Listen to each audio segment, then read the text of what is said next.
Bien-aimé, une pensée me monte à cœur dans le cadre du renouvellement de l'intelligence. Parce qu'il faut renouveler l'intelligence de tous les chrétiens. Il faut donc formater en eux ce qui est archaïque, ce qui est ancien.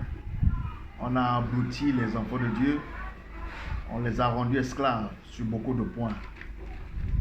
Quand l'homme de Dieu voulait obtenir, il donnait des versets qui devaient stimuler les enfants de Dieu à donner, par exemple. Il a dit, soyez transformés par le renouvellement de l'intelligence, afin que vous discerniez quelle est la volonté de Dieu, ce qui est bon, agréable et parfait. Donc, chacun doit être renouvelé. Chacun doit être mis à jour pour connaître réellement la pensée du Seigneur. Parce que ce qui est écrit dans la Bible, ce n'est pas pour que les hommes de Dieu tirent leur intérêt. Mais ce qui est écrit dans la Bible, c'est un enseignement que on doit dispenser dans la vie des enfants de Dieu pour qu'ils soient aguerris.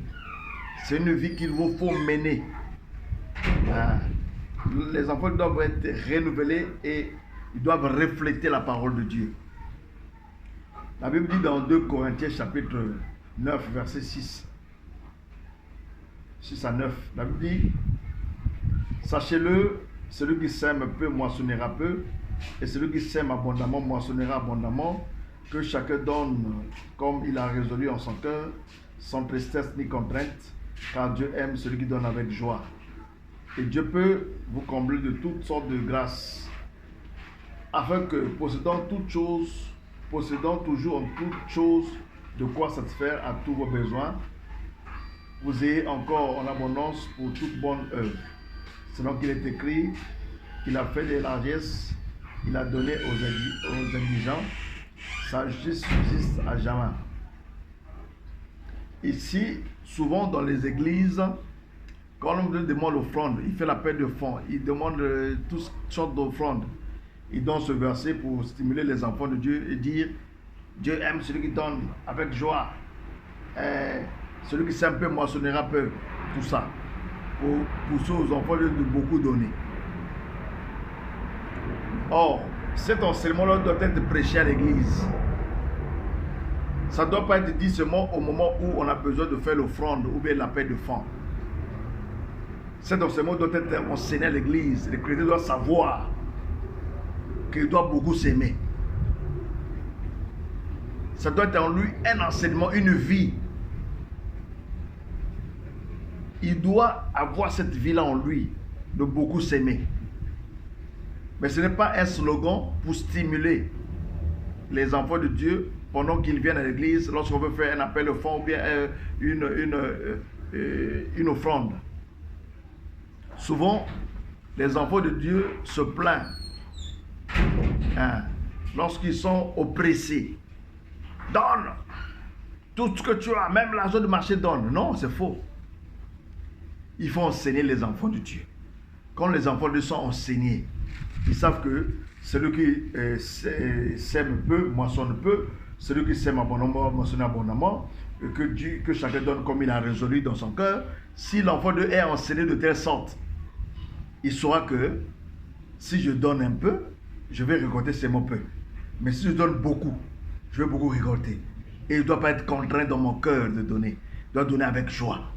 S'il est enseigné, il va le faire en toute liberté. En toute liberté.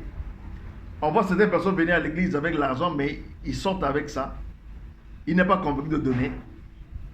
Et lorsqu'on leur fait pression, ils donnent par contrainte. Non, ça ne doit pas être une contrainte. Comme ça, ils ne seront jamais bénis. Vous allez leur soutirer beaucoup d'argent, ils ne seront jamais bénis. Un enfant de Dieu est béni lorsqu'il est libre dans son cœur de donner. C'est pourquoi j'insiste dans le cadre du renouvellement de l'intelligence. Enseigner les enfants de Dieu, enseigner l'Église à avoir cette vie, à mener cette vie. Ce n'est pas un slogan, ce n'est pas une parole qu'on prononce seulement lorsqu'il faut faire la collecte et les offrandes ou bien les appels de fonds. mais ça doit être une vie. Et lorsqu'on demande aux enfants de venir s'aimer, ils doivent s'élever avec joie et détermination parce qu'ils savent qu'ils vont récolter. Donc c'est des mises au point que je voulais faire pour enseigner aux enfants de Dieu d'avoir cette vie-là. Donc un enfant de Dieu doit savoir que lorsqu'il vient à l'église, il doit donner son offrande. Mais il ne doit pas le donner par contrainte, ni par oppression. Mais il doit le donner de façon libre. Il doit être libre de donner son offrande. Et avec joie. Tout en sachant qu'il va récolter ce qu'il a en train de s'aimer. On ne doit pas le contraindre, on ne doit pas le fouetter, on ne doit pas le serrer, on ne doit pas l'oppresser. Mais c'est avec liberté de cœur, avec joie. Et lorsqu'il donne des grandes choses, il a oublié. Il sait que Dieu va le bénir. On ne doit pas ravir l'argent aux enfants de Dieu. J'ai vu certaines personnes ravir même l'argent aux enfants de Dieu. On ne doit pas ravir l'argent de l'église, des enfants de Dieu. On doit leur demander de donner librement. Celui qui ne donne pas. La Bible est claire. Celui qui mentionne peu, mentionnera peu. Celui qui sème peu, mentionnera peu. Celui qui va s'aimer en abondance va mentionner en abondance.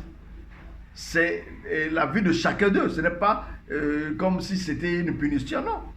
On doit les enseigner à comprendre. Celui qui va comprendre, il sème en abondance, il va récolter en abondance. Et celui qui ne sème pas en abondance va récolter peu.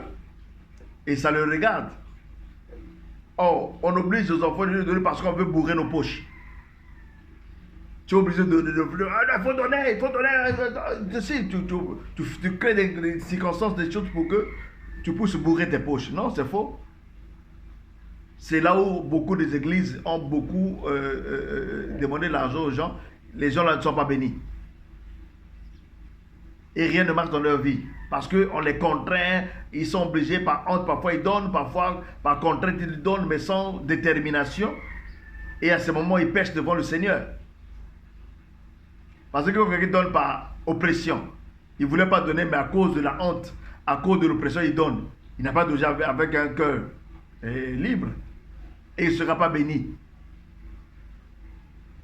Celui qui donne avec murmure, il ne sera pas béni. C'est de l'argent jeté. Il faut dire, mais sur toi, l'homme de Dieu, tu as pris l'argent qui a été donné avec murmure, avec contrainte. Tu as mis dans ta poche, tu es dans la joie. Mais l'enfant qui a donné avec contrainte et murmure n'est pas béni. Parce qu'il boude. Il sort avec boudage. Oh, cette église-là, vraiment, j'avais mon argent, tout ça. Yo, suis, dans ma poche, mais il y a quelqu'un qui a boudé. Il faut les enseigner.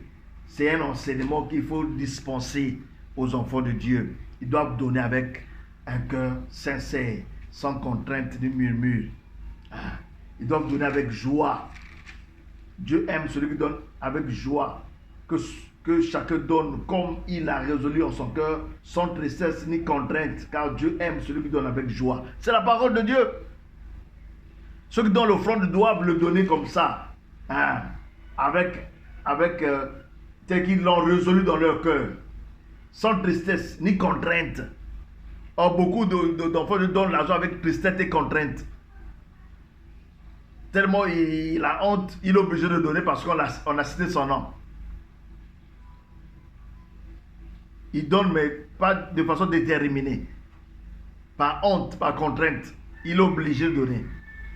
Pour sauver l'apparence. À la fin, il n'est pas béni. Et on a vu beaucoup de enfants de Dieu ne pas être bénis à cause de ça. C'est la vérité. On ne doit pas se le voiler. C'est la vérité. Toi, tu veux demander l'offrande. Tu veux que les enfants de Dieu donnent l'offrande. Enseigne-les.